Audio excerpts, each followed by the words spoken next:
Hi, we're John and Amy Clausen, and we are the co-founders of GoFam Ministries. And we have been married 29 years and we have 8 children ranging in age from 12 to 27. And we have 2 beautiful grandchildren and 2 more on the way, which we're finding that this stage of life is very cute. Enjoying it very much. We're talking at this class about parenting, and we just feel like it's such an important word. In fact, when you think about the word parenting, there's actually no other word like it. There's not another word that you could use that would actually substitute for the word parenting. Parent is a noun and a verb. Yeah. It's the people that obviously implement parenting, but it also is a verb, meaning that it's something that's powerful and active, where we actually parent. And I believe that we have to understand as parents that there's nobody else that really can do it for us because it's such a unique word. Yeah. We think that it's a word that maybe you can substitute other things in. There are people that feel like, it takes a village. I'm not so sure that's true. I think it takes parents, responsible parents, and interactive parents, intentional parents, that move on behalf of their children. Yeah. I believe we live in a time that has never actually been more important for parents to be empowered and to know who they are and why they're doing it. Yeah. And so often we, maybe because parenting is challenging, maybe because we feel like we don't know what we're doing, that there's a tendency to want to let the experts take care of the parenting needs. And so those experts may be the principal at school, it may be a teacher, it may be just someone else that you look up to that can help you. And it is okay to have other people help, but there is no replacement for you in your kid's life.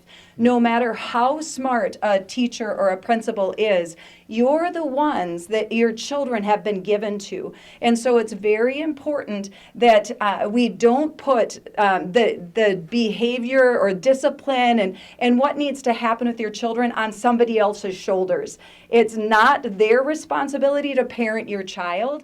It's yours. Nor is it your children's responsibility to parent themselves. That's and that's a huge push in our society right now that we need to be super careful about. And maybe the most important thing of this class that we can share with you is that children actually don't know how to parent themselves.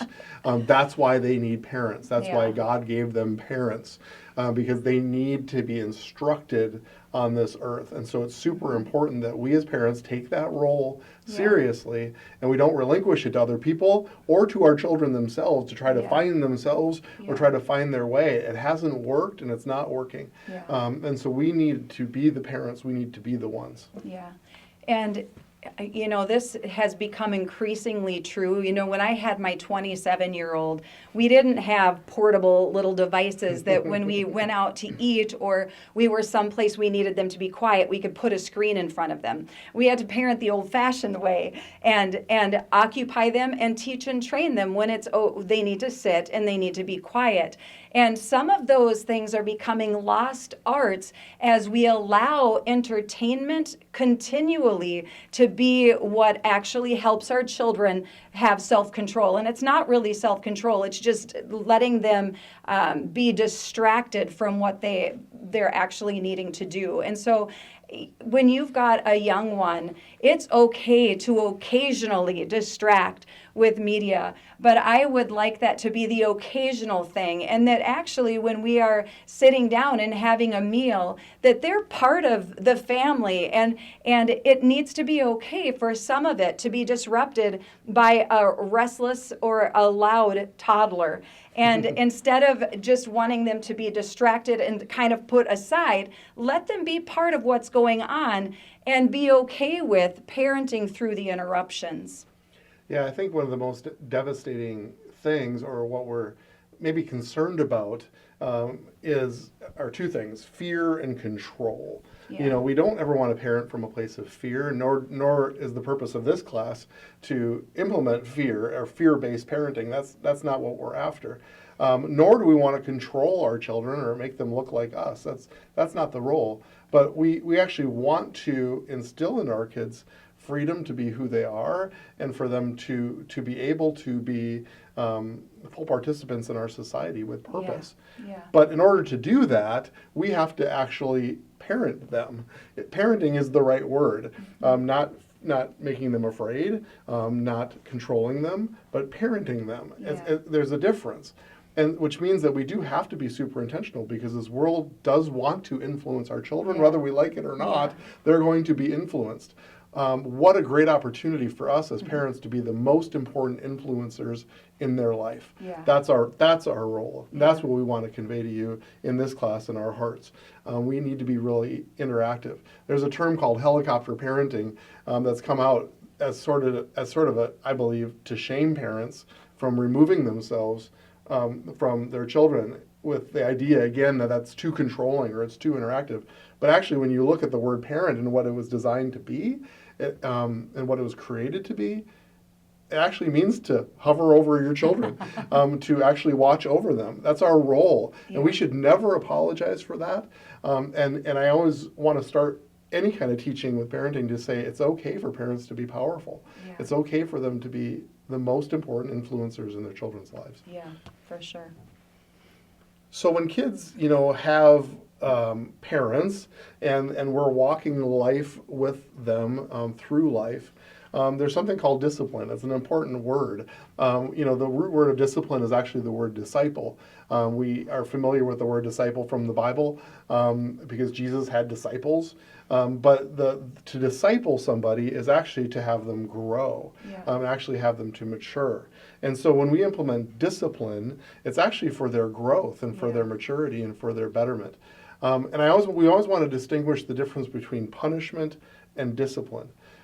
Punishment is about the offended. So when you think about capital punishment, or you think about a criminal being arrested, there's punishment that's implemented, but it's actually for the safety of society. Yeah. That's why we do it. So it's about the offended. Discipline is about the offender. It's about restoring the offender. Yeah. It's about enlarging their heart. It's about bringing peaceful resolution. That's what it's about. And so we always want to distinguish, anytime we teach about parenting, that we're not big fans of punishment, because we're not the ones that need to be taken care of, the offended. Yeah. It's about the offender, and about a heart change, and about restoring them, and about repentance, and about forgiveness, and those human dynamics that are so important. And so it's really clear that we just have a distinction between those two words.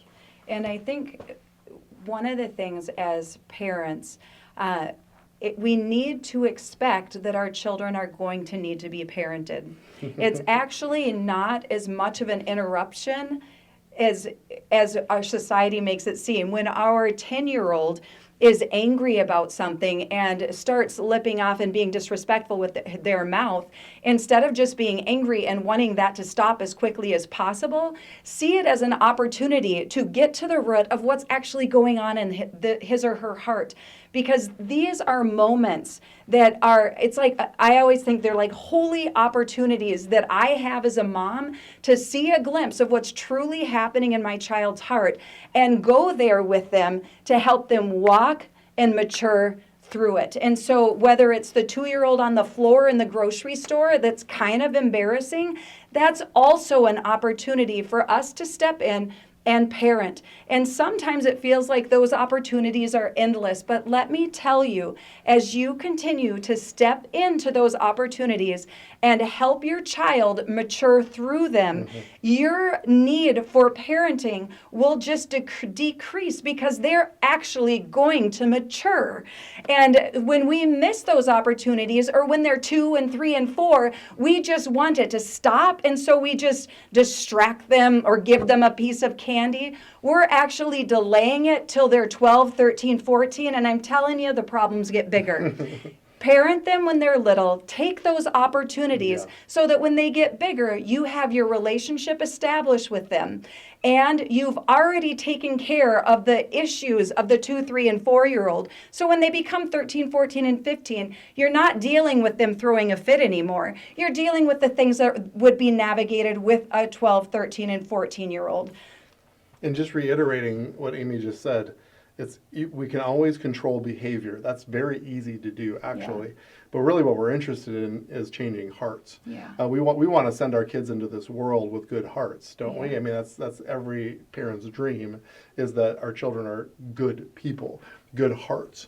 And so it's not just about behavior, even though behavior can bother us and and it can sidetrack us and we can be embarrassing. We can be fixated on behavior, but really what we're after is heart change. And the way that we do that is something called boundaries. We've heard this term before, but boundaries are critical. Boundaries are so important. Boundaries aren't in place to constrict our children or to imprison our children. We put boundaries around our children, A, because we love them, but B, inside of a boundary is actually where they operate in complete freedom. If you think about it, when we operate inside of a loving boundary placed by a parent, that's actually the place where we can live in complete freedom because we know what to expect. And so typically what happens is when we put boundaries around children, they'll take their cute little toe and they'll try to cross the boundary. And they'll do that because they're testing to see if the boundary is real. Why? Because that's where they find their safety and their security. And so when we know that that we hang onto a railing and we know that it's solid and it's there, then we actually feel more free. That's a beautiful thing about a boundary. The world is going to tell you something different. They're going to tell you, well, you don't tell your children no, you don't put any constrictions around them, you let them find themselves. Well, the truth of the matter is, they need parents to actually tell them where those boundaries are. That's why we're here on this earth, is to parent our children. And so we can actually provide loving boundaries. Those may look a little different in every home and how that we implement them and do them. But as long as we're consistent and we're unified in how we implement boundaries, it actually creates an incredible amount of security and freedom in our children, which is what we want for them. And as our children age, their boundaries are going to expand. That's just the natural process. The boundaries around a 2-year-old, what their safe freedom areas is going to be much smaller than a 12-year-old. And a 12-year-old would be much smaller than an 18-year-old. But some of my best parenting advice would be, if you have a child that is not navigating well in the boundary or the freedom that you've given them, then it's time to tighten the boundaries. If your kiddo isn't navigating well with cell phones and computers and that sort of thing, then it's time to tighten the boundary. Those things are not necessary for life. We can strip back those things so that they can have an area that they can navigate really well. And once they're in an area and they're navigating that area very, very well, then you can expand your boundaries again and see how they handle it at this next level of growth. But navigating and helping your kiddos know where their boundaries are and then consistently disciplining them when they cross the boundary is very, very critical. And our kids, knowing that kids are going to try to cross the boundary helps, because it's like they're not broken when they push their toe across the line.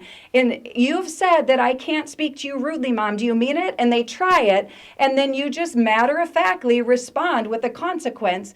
Then they know, hey, that boundary's there. They actually mean that. And instead of being offended that our children cross the boundaries, we just need to be matter-of-fact about it. They're gonna try. They want to test the boundaries because they're human beings. And so just handle it, know it's going to come, and just know what your response is going to be when they try. Discipline is never convenient. It's never at the right time. Yeah. And so that's always a frustration for parents. But consistency is the key. That's what Amy is saying. Every single time they cross it, we're consistent. And that's what creates security. If our boundaries are moving or they're changing or mom's the soft spot and dad's not, the kids are going to know where to go and how to try to navigate those things. That actually creates more confusion for them. If we're unified and consistent in how we are parenting, then we hear so many times from parents, our kids just don't listen to us. They become rebellious. They just blow us off. Well, the point is that every single time they cross the boundary, if you're there, if you're the one who's there, they're going to soon learn how loved they are and how protected they are because you are so consistent in the boundary. It's not easy, not an easy thing to do, but it's super, super important. I've also found that when I feel frustrated as a mom is when they've crossed the boundary 2 or 3 times and I've been too distracted or busy to deal with it. and then I feel myself getting irritated at them. I don't feel irritated the first time they cross the boundary and if I just step in and parent that. But if they ignore me and they ignore me and they ignore me and I just keep giving them warnings after warnings, then I'm mad. And for me, it's like, okay, that's when my kids get away with it and I have to go put myself in timeout because I refuse to parent my children when I'm angry. And so usually it's my fault. And I can look at why did my emotions escalate? It was because I did not handle it the first time it happened. And I let them keep putting their toe and it would go farther and farther and farther until I was upset. So if you found that to be a pattern in your relationship with your children, will you just all of a sudden get to the point where you're upset and angry? Then I just want you to just do a little analysis the next time and see, hey, did they cross the line and I ignored it? And I'm the one actually that needs to learn some new things in parenting of meaning it the first time I say it. And when you do and you get in the habit of nipping things right the first time you say it, I think you'll find that you have an easier time navigating your side of the relationship. And speaking of habits, we really, really feel like this is a very important piece to parenting. Discipline isn't always just about crossing a boundary. It's sometimes when the boundary is kept. Yeah, because that's good. discipline is about the heart. And so there are so many times when our kids do the right thing, when they say something kind to their sibling, when they listen to mom the first time. And those are those moments, a great opportunity for us to acknowledge that. Yeah. I noticed that, even though your sibling didn't treat you well, you didn't respond. I just want you to know that we noticed that and we appreciate that. Boy, I tell you what, those words right there, change hearts. Yeah. And that the positive reinforcing of those boundaries are so critical to a child's heart. You'll see them beam actually, because they notice they're so pleased that you noticed as well. So that's it's super easy to see when there's a negative, when something negative happens and they cross the boundary. A little harder to see when something positive happens, but those need to be called out. We feel 50-50. Try to balance, the times when they cross the boundaries, need consequences, discipline, in that regards, with those moments that we see the right heart attitude, and we call that out as well. So just a great opportunity for parents, and it has equal value to their lives as well. That's great. The other thing I'm just going to say is something that's often said that kind of drives us crazy. Is people or parents say things that, oh, I made this mistake when I was a kid. They can learn from that mistake as well. We believe super strongly that kids don't actually have to make the same mistakes that you made. In fact, I can't believe that people actually think that's true. We can learn from our own mistakes. Nobody has parented perfectly. Nobody has lived life perfectly. But we can parent our children to not have to make the same mistakes that we have. We've all made those mistakes, but isn't it better that we teach them and train them and even share some of the consequences that we faced because of our wrong decisions? No, children do not have to go down that same path, and we don't need to live in fear of that. But we can just be proactive about it and say, this is what I learned, and I don't want to see you make the same mistake that we made. I think shame is a powerful force, and sometimes when we have made mistakes that have had consequences, we allow that shame to kind of live, and we see life through that veil, and we almost disqualify ourselves from speaking into our kids' lives in an area that we've personally failed in. But I just want you to know, moms and dads, that you don't have to live with that veil of shame. You can be forgiven, that can be removed, and then you can actually speak life into your children and say, hey, this is the choice that I made. Let me help you navigate a better way. Yeah, that's so good. And the last thing we just want to talk about is what we call honoring the assignment. Parenting is as we shared, such an important aspect of home, family, and the world. And when we discredit ourselves, when we talk down about our kids, when we talk down about our marriages, when we talk down about our family, it changes the atmosphere. My wife is kind of a bulldog about this, and I've seen it so many times. She mentioned that we have 8 children, so there were times when our kids were young that we would go to a store or Walmart or a grocery store, and the long line of children would go up to the counter, and there was usually a comment like, "Are all these children yours?" And mostly there would be a negative response from the cashier of, "Oh, I only have one or two children. I can't imagine having this many children." My wife never let that stand. She would always say something to the effect of, "They're all just such a blessing. I enjoy every one of them." And she would say it in front of her children. She never let the negative talk about family or raising family to stand. And I have so appreciated that because it changes the atmosphere. Because it is an important job. It is a humbling job. It is a scary job sometimes, but it's the most important job that we'll ever have. And so we have to honor that assignment. The other thing I want to say too is that it's never too late. None of us have done parenting perfectly. Mm-hmm. And there may be some of you listening to this class and you think, well, I messed up or can't go back and things are too far gone. We just want to tell you that it's never too late. And the role of parent doesn't just go away. And it's always redeemable. Yeah. It's always restorable. And we can sometimes flip a switch and say things from today on are going to look different, and I'm going to do things a little bit differently. And that's perfectly okay.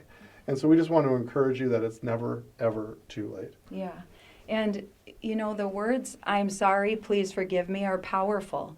And so if there's areas or things that you've done that you regret, like something you've said to your child or, and you're like, "Man, I wish I wouldn't have done that," go to your kiddo and explain to them. Just say, "I did this and I feel so bad. Would you please forgive me for speaking to you harshly, for not handling that situation in love?" And just go to them. Kids, they're super forgiving. And so just step into those places and release those words, "Please forgive me," into your relationships with your family.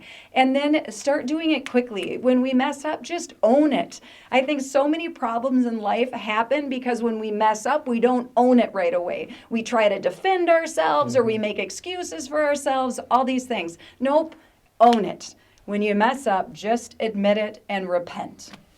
And the last thing we'll say too is just don't disqualify yourself. We just believe that the Lord gives us what we need in the time and the place that we need it. Yeah. And parenting is not always easy, and I know there's a lot of pain and heartache and sometimes even trauma connected to that relationship. But don't disqualify yourself. You have everything that you need within you to accomplish what you need to accomplish. And so be strong, be courageous, be everything that your children needs you to be, because that's what you're called to. And remember, kids don't know how to parent themselves. Yeah. They need you. Yeah. And you are called for such a time as this to accomplish those purposes here on this earth. And so if you're struggling in certain areas in parenting and you feel like you need outside help, get it. Don't just be like, "Oh, I wish I could find help." Or if anger is an issue, or if there's other things that are coming back now that you are a parent from your own childhood, take time to find somebody to talk through those issues with so that you can offer your children yourself in a healthy and a whole way. There are a lot of resources in the area. The area churches have a lot of things that they each individually offer. And if you want to check out our website, it's gofam.org, and we would be happy to help in any way we can. So we just want to encourage you as parents. It's one of the greatest calls here on this earth, and we're just so grateful to share our hearts on all of these topics with you. Yeah.